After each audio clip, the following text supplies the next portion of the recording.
विपक्षी है वो ये कहते हैं कि दामाद साहब हैं तो इसलिए मिल गया उनको टिकट। विपक्षी हैं तो सामने लेकर आई, नाम बताइए ना। विपक्षी तो 50 होते हैं, आप बताइए कौन कह रहा है। और आप पार्टी कार्यकर्ता के तौर के ऊपर काम कर रहे हैं, यहाँ पे आप जाके आप स्टेटस चेक करिए ना। आप तीसरे किरदार आ गए हैं इमरान मसूद साहब, वो क्या असर डालेंगे? क्या लगता है खेल बिगाड़ सकते हैं आपका? नहीं, हमारा खेल को बिगाड़ेंगे। बड़े भाई हैं हमारे, समाजवादी पार्टी में मिलकर काम करेंगे भाई। वो हमारे बड़े हैं और बड़े बनकर इसी सीट से चाहते थे टिकट, उनको टिकट नहीं, मेरे ख्याल से ऐसा तो उन्होंने कहीं नहीं कहा कि उनको बेस सीट से चाहिए था चुनाव, और अगर वो लड़ते तो हम उन्हें छोड़ देते। हमारे बड़े भाई हैं। एक सवाल जो बार बार समाजवादी पार्टी का पीछा करती है वो ये कि 2012 में अगर एक तस्वीर देखें तो मुलायम सिंह यादव और आपके फादर इन लॉ दोनों साथ में प्रेस कॉन्फ्रेंस करते हैं और ये कहते हैं नमस्कार, आप देख रहे हैं द रणनीति में हूं मोहम्मद अफजल आलम। उत्तर प्रदेश का चुनावी मिजाज जानने के लिए हम पहुंचे हैं सहारनपुर, और सहारनपुर में एक बेहद ही खास सीट है बेहट। जी हाँ, आपको बता दें कि पूरे पश्चिम उत्तर प्रदेश में सबसे हॉट सीट बनी हुई है इस वक्त बेहट, क्योंकि सपा ने जो भरोसा जताया है जिस कैंडिडेट पर, जिस प्रत्याशी पर, वो बता दें सबसे पहले कि वो बेहद ही खास है, ना केवल उत्तर प्रदेश के लिहाज से बल्कि पूरे हिंदुस्तान के लिहाज से। सपा ने अपना प्रत्याशी बनाया है शाही जामा मस्जिद के शाही इमाम अहमद बुखारी के दामाद साहब उमर अली खान साहब को। तो भाई उनके सामने जो प्रत्याशी हैं, जो पहले कुछ दिनों पहले तक कांग्रेस में थे, अब पाला बदलकर वो बीजेपी में शामिल हो गए हैं, नरेश सैनी। और इन्होंने 2017 में उनके लिए अपनी सीट भी छोड़ दी थी, उनको समर्थन भी किया था। और ये सपा के एमएलसी भी हैं उमर अली खान साहब। और साथ ही तीसरा एक किरदार है जो बड़ा ही दिलचस्प बन गया है ये सीट, वो है इमरान मसूद, जो कांग्रेस के एक दिग्गज नेता हैं, जाने माने नेता है, पश्चिम उत्तर प्रदेश में अपना प्रभाव रखते हैं। लेकिन वो सपा में शामिल हुए 12 जनवरी को इस उम्मीद से कि बेहट सीट से उनको उम्मीदवार बनाया जाएगा। लेकिन मुलायम सिंह यादव के करीबी शाही इमाम साहब के परिवार को टिकट मिला है, उमर अली खान साहब को। उनसे ही जानते हैं कि जो तीसरा किरदार है वो कितना असर डालेगा।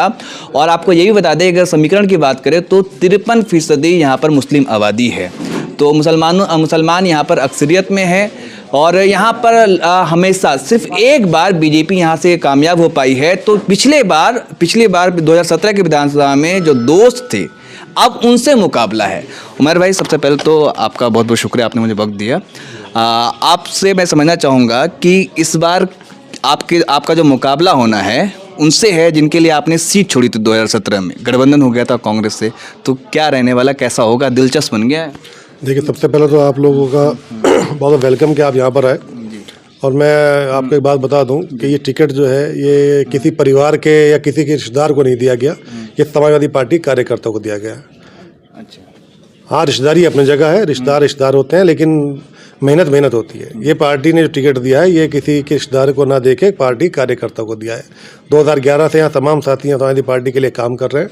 और आज जो है हमने, हकीकत है कि 2017 का हमारा टिकट हुआ था और वो सिंबल जो है हमारे पास आज भी रखा हुआ है, लेकिन राष्ट्रीय अध्यक्ष अखिलेश यादव साहब के कहने पर वो हमारी सीट अलायंस पे चली गई थी और हमने कांग्रेस के प्रत्याशी को यहाँ से चुनाव जिताकर भेजा था। अब वो बीजेपी में आपके सामने हैं? अब वो बीजेपी पर है, तो कोई बात नहीं। अब उनको हम पूरा का पूरा हमारा अच्छा मुकाबला रहेगा और ऊपर वाले से हम लोग जीत कर विधानसभा यहाँ से समाजवादी पार्टी की तरफ से जाने का काम किया जाएगा। तीसरे किरदार आ गए हैं इमरान मसूद साहब, वो क्या असर डालेंगे? क्या लगता है खेल बिगाड़ सकते हैं आपका? नहीं, हमारा खेल क्यों बिगाड़ेंगे? बड़े भाई हैं हमारे, समाजवादी पार्टी में मिलकर काम करेंगे भाई। वो हमारे बड़े हैं और बड़े बनकर इसी सीट से चाहते थे टिकट, उनको टिकट नहीं, मेरे ख्याल से ऐसा तो उन्होंने कहीं नहीं कहा कि उनको बेट सीट से चाहिए था चुनाव, और अगर वो लड़ते तो हम उन्हें सीट छोड़ देते। हमारे बड़े भाई हैं, उसमें क्या दिक्कत है? लेकिन उन्होंने वो नाराज़गी सब आप लोगों ने बताई हुई है, लेकिन उनकी तरफ से ऐसा कोई मामला नहीं है। वो सही है, पार्टी के साथ में है, अखिलेश यादव साहब के साथ में है और हमारे बड़े भाई हैं। और इंशाल्लाह ताला मिलजुल के सब लोग यहाँ चुनाव लड़ने का काम करेंगे और उनकी सरपरस्ती के अंदर चुनाव लड़ा जाएगा। इसमें हमें भी कोई एतराज़ नहीं है और सब ठीक है और सब ठीक रहेगा। सारी पार्टियां अच्छे बहुमत से जीतने के जाने का काम करेंगी। आप कह रहे हैं कि आपके बड़े भाई है, लेकिन उनके समर्थक जो है वो कह रहे धोखा हुआ है, हमारे नेता की बेइज्जती की गई है, तो क्या आप उनको मनाने के लिए जाएंगे? देखिए, बात सुनिए, मनाने जाएंगे। मेरी बात सुनिए, समर्थक क्या कह रहे हैं क्या नहीं कह रहे हैं, क्या मालूम वो समर्थक बीजेपी क्यों जैसी बात कर रहे हो? वो चाहते हो कि दूरियां पैदा हो, और बिल्कुल क्यों नहीं जाएंगे? बड़े भाई हैं, बड़े भाई घर जाने में क्या दिक्कत है हमें भाई? हम पहले भी अपने बड़े भाइयों के घर गए, आगे भी जाएंगे, हमें क्या दिक्कत है? हमें कोई मतलब नहीं, हमें कोई नाराज़गी नहीं है, हमारा कोई वो नहीं है। हम छोटे हैं तो हम बड़ों को बड़ा बना के रखने वाले आदमी हैं, सब जानते हैं। उमर अली खान एक्सक्लूसिव ये बता रहे हैं कि जो है इमरान मसूद के पास ये जाएंगे, उनको मनाने के लिए, उनकी नाराजगी दूर करेंगे। बड़े भाई हैं भाई, नाराजगी होगी तो मनाने जाएंगे ना, नाराजगी नहीं है क्यों मनाने जाएंगे भाई? घर जाएंगे, हमें कुछ जाने में दिक्कत नहीं है। हमारे बड़े भाई हैं, जाने में हमें क्या दिक्कत है? नहीं, उन्होंने चुप्पी शादी रखी हुई है, हैं? चुप्पी शादी रखी है उन्होंने। यार अब चुप्पी शादी से मतलब वो आपको लग रहा है चुप्पी शादी है, क्या मालूम, आप पता करिए। क्षेत्र में समाजवादी पार्टी के साथ है वो समाजवादी पार्टी के लिए उन्होंने वहाँ पर उनके जो साथी हैं, उनके जो कार्यकर्ता हैं, सब पार्टी के लिए काम कर रहे हैं। ऐसी कोई बात ही खाम गई। अब ये दूरियां पैदा करने के लिए अगर कोई बीच में चाहता हो सकता है कि किसी की साजिश हो कि वो चाहते होंगे ऐसी कि मुंह से अल्फाज निकले, हमारे चाहने वालों के, हमारे समर्थकों के बीच से निकले। लेकिन हमें सबसे कहा हुआ है, पूरी पार्टी एक है और समाजवादी पार्टी मिलजुल के चुनाव लड़ने का काम करेगी। और हमारी लड़ाई भाजपा के साथ है, और भाजपा के साथ में जब आज पूरा का पूरा समाज आपके साथ कंधे से कंधा मिला के खड़ा हुआ है, चाहे हम हिंदू भाई हैं, मुसलमान भाई हैं, चाहे हमारे किसान भाई हैं, आज सब लोग समाजवादी पार्टी की तरफ देख रहे हैं। तो यही वक्त है अपना हम लोगों को सब इकट्ठे रह के भाजपा के खिलाफ चुनाव लड़ने का, और भाजपा को हरा कर समाजवादी पार्टी की सरकार ऊपर लड़ने चाहे बनने का काम होगा। तो आपने कहा कि आपको ये सीट जो है, क्योंकि वो दिलचस्प इसलिए भी बनता है कि आप एक कार्यकर्ता को मिला है, ना कि पारिवारिक वजह से मिला है। लेकिन जो आपके विपक्षी है वो ये कहते हैं कि दामाद साहब हैं तो इसलिए मिल गया उनको टिकट। विपक्षी हैं तो सामने लेकर आइए, नाम बताइए ना। विपक्षी तो 50 होते हैं, आप बताइए कौन कह रहा है। और आप पार्टी कार्यकर्ता के तौर के ऊपर काम कर रहे हैं, यहाँ पे आप जाके आप स्टेटस चेक करिए ना। आप तो मीडिया से हैं, मेरे ख्याल दिल्ली के हैं शायद, आप बता रहे हैं। आप यहाँ वाले मीडिया वालों से पता करिए, वो आपको बताएंगे क्या है क्या नहीं है। हकीकत आपको रूबरू होनी चाहिए, आपको हकीकत पता होनी चाहिए कि यहाँ पर फील्ड में कौन काम कर रहा है, कौन नहीं काम कर रहा है। और समाजवादी पार्टी आज की तारीख के अंदर यहाँ पर पूरी तरीके से मजबूत है और मजबूती के साथ चुनाव लड़ने का काम किया जाएगा। तो क्या माहौल कैसा भी किस तरह, क्योंकि आप चुनाव तो कर नहीं पाते हो, रैली तो कर नहीं पा रहे, चुनाव आयोग का ये निर्देश है कि 5 लोगों से ज़्यादा आप जा नहीं सकते, तो अभी कैसा माहौल लग रहा है? किस देखिए, इस बार चुनाव बिल्कुल अलग तरीके से लड़ा जाएगा और उसके ऊपर पूरी की पूरी हमारी तैयारी है। हमारे सारे साथी, हमारे सारे कार्यकर्ता जो है वो पार्टी फील्ड के अंदर है, और ऊपर वाले ने चाह के वो अच्छे तरीके से मेहनत कर रहे हैं, और उन लोगों को खुद को जिम्मेदारी का एहसास है, और सब अपनी जिम्मेदारी समझ के अपना चुनाव में लगे हुए हैं। अच्छा, एक और है शख्स है जो हैदराबाद से है, असदुद्दीन ओवैसी, वो कहते हैं कि मुसलमानों को का हक और हुकूक नहीं दिया गया, मुसलमानों को सिर्फ छला गया, वोट तो चाहिए लेकिन मुसलमानों की क़यादत नहीं चाहिए। तो क्या ये भी कुछ असर डाल सकते हैं? नहीं, हमारे यहाँ तो साहब ऐसा कोई असर नहीं है। नहीं। और जो वो कह रहे हैं वो आप उनसे पूछिए क्यों कह रहे हैं, लेकिन अगर आप हकीकत जाकर पता करें तो सब समझ रहे हैं कि भाई भाजपा के साथ में लड़ाई एक समाजवादी पार्टी की है, और समाजवादी पार्टी के अलावा दूसरा कोई विकल्प यहाँ पर नहीं है। और खाली अगर हम लोग चाहें कि ये मुसलमान करके हम लोग राजनीति के अंदर कामयाब हो सकते हो, तो इसमें हमारी और आपकी गलतफहमी है। ये एक गुलदस्ते की तरह है, इसमें हमारे हिंदू, मुसलमान, सिख, ईसाई सब भाई जहाँ पे इकट्ठे होंगे, जो सब समाज इकट्ठा होकर चुनाव लड़ेगा, तब जाके सत्ता में आने का काम होगा। अभी 4 जनवरी को योगी आदित्यनाथ इसी सहारनपुर के देवन आते हैं। उन्होंने कहा था कि पहले आतंकवादियों को संरक्षण मिलता था और यहाँ पर जो है ATS का कार्यालय खोला जाएगा, ठोको सीधा। मतलब कहीं ना कहीं उन्होंने सीधा मदरसे से कहा कि मदरसे से आतंकवादी निकलते हैं। तो ये सब जो बांटने की और जो 80 बनाम 20% आबादी 80 बनाम 20 कर रहे हैं वो, तो हिंदू मुसलमान को बांटने की जो कोशिश है, तो क्या आपको क्षेत्र में कैसा लग रहा है कि हिंदू मुस्लिम सब साथ है या फिर अलगाव पैदा? हमारे यहाँ पर ऐसा कुछ नहीं है। आप यहाँ भी देखिए, सब भाई बैठे हुए हैं, सब समाज आपके सामने हैगा। हमारे यहाँ पे वो जिस तरह की भी उन लोगों की चालें हैं, जो इस तरह की वो दिलों के अंदर फ़र्क पैदा करना चाहते हैं, वो हमारे यहाँ पे चाल उनकी कामयाब होने वाली नहीं है। जनता समझ चुकी है, मुद्दा इनके पास कोई है नहीं। मुद्दा आजकल जनता को चाहिए रोज़गार, नौजवान को चाहिए रोज़गार, जनता को चाहिए ये महंगाई कम हो। ठीक है, ये सब चीज़ें बढ़ती जा रही है, महंगाई बढ़ रही है, क्राइम रेट देखिए कहाँ से कहाँ पहुँच गया है। आप किराए में महंगाई का देखिए, पेट्रोल डीजल का रेट देखिए, गैस सिलेंडर का रेट देखिए, सब चीज़ें पब्लिक अब बेवकूफ़ नहीं रही। आपके कहने के मुताबिक 20 और 80% का रेशो है। भाई 20% अगर तेल डलवा कह रहे हैं कि वो कह रहे हैं, चले वो भी कह रहे हैं, मैं उन्हीं की बात कह रहा हूँ। भाई 20 और 80 का रेशो है कि 20 आदमी जो पेट्रोल डलवा रहे हैं क्या उनको महंगा लग रहा है? उनको महंगा पड़ रहा है। 80 भी वही रेट डलवा रहे हैं, 20 भी वही रेट डलवा रहे हैं। गैस सिलेंडर 80 भी वही रेट खरीद रहे हैं, 20 भी वही रेट खरीद रहे हैं। नुकसान ज़्यादा किसका है? 80 वालों का है, 20 वालों का है? ये बात समझनी पड़ेगी। ये नुकसान जो है तो पूरे के पूरे देश का नुकसान है, पूरे के पूरे प्रदेश का नुकसान है। ये महंगाई सबके लिए बराबर है। वो गाना है ना, वो महंगाई डायन खाया जाए, वो हकीकत है, सबको डायन बन के खा रही महंगाई। इसमें तो सबको साथ मिलकर काम करना होगा, सब मिलकर साथ चल रहे हैं, तब जाके ये सरकार दूर होगी। और ये जो भ्रष्टाचार और महंगाई और ये क्राइम जो बढ़ता जा रहा है, ये सब जब जाके दूर होगा, समाजवादी पार्टी की सरकार आने का काम होगा। एक सवाल जो बार बार समाजवादी पार्टी का पीछा करती है वो ये कि 2012 में अगर एक तस्वीर देखें तो मुलायम सिंह यादव और आपके फादर इन लॉ साहब दोनों साथ में प्रेस कॉन्फ्रेंस करते हैं और ये कहते हैं, मेरे बारे में से बात नहीं मेरा सवाल आप उमर भाई, मेरे सवाल मेरे अब 2022 की बात करें, कहाँ 2 अतीत में जाके आप रह रहे हैं? मेरा सवाल तो सुन लीजिए। मैं सवाल आपसे ही जुड़ा हुआ कर रहा हूँ।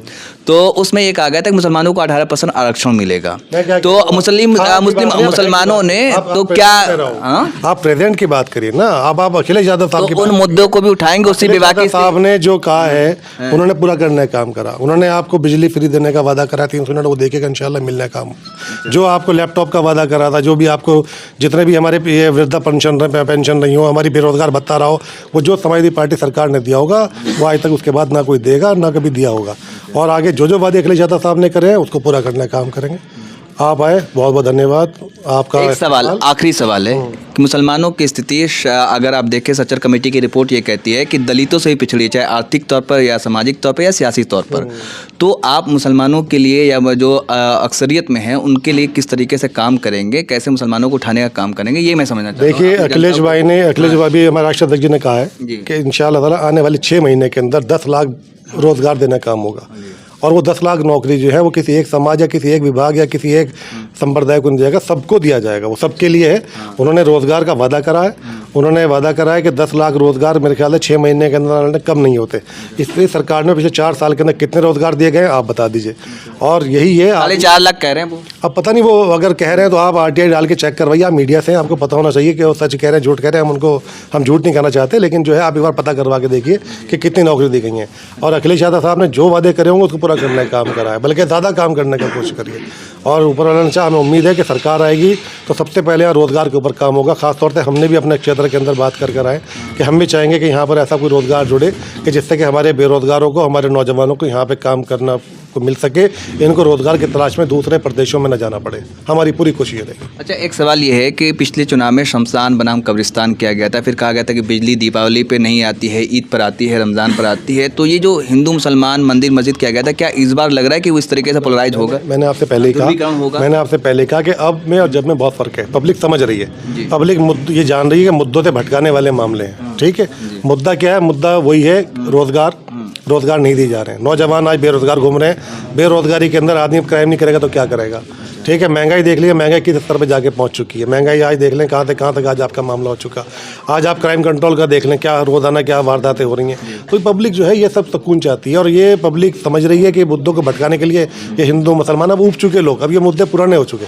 अब तो पब्लिक चाहती है कि आप रोजगार की बात करो, आप हमारे आगे हमारे जो सुरक्षा की बात करो, हमारे मुस्तकबिल की बात करो, हमारे नौजवानों को कि हमारे और हमारी औलादों की जो है मुस्तकबिल की बात कीजिए, ना कि ये हिंदू मुसलमान की बात कीजिए।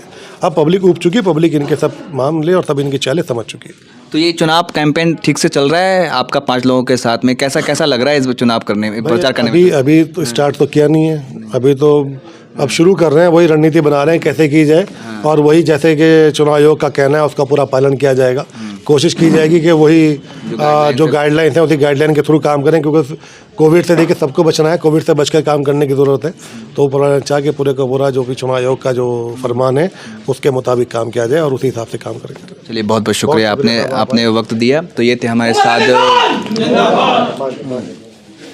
हमारे साथ बेहट विधानसभा से सपा के प्रत्याशी उमर अली खान साहब, जिनका साफ साफ कहना है कि इस बार हिंदू मुसलमान कुछ भी नहीं चलेगा, इस बार विकास के नाम पर वोट करेंगे। और उन्होंने सबसे बड़ी बात कह दी है कि जो जिसकी अटकलें लगाए जा रहे थे, क्या इमरान मसूद खेल बिगाड़ेंगे। उन्होंने कहा कि वो मेरे बड़े भाई हैं, हम उनको अगर वो नाराज़ होंगे तो हम उन्हें मनाने ज़रूर जाएंगे, उनकी सरपरस्ती में हम चुनाव लड़ेंगे। किसी भी तरह की किसी भी दूरियाँ होगी तो मैं उनके पास मनाने के लिए ज़रूर जाऊँगा। तो उन्होंने बड़ी बात कही है उमर अली खान साहब ने। तो ऐसे ही तमाम वीडियो को देखने के लिए हमारे चैनल को सब्सक्राइब करें और वीडियो पसंद आए तो ज़्यादा से ज़्यादा शेयर करें। धन्यवाद।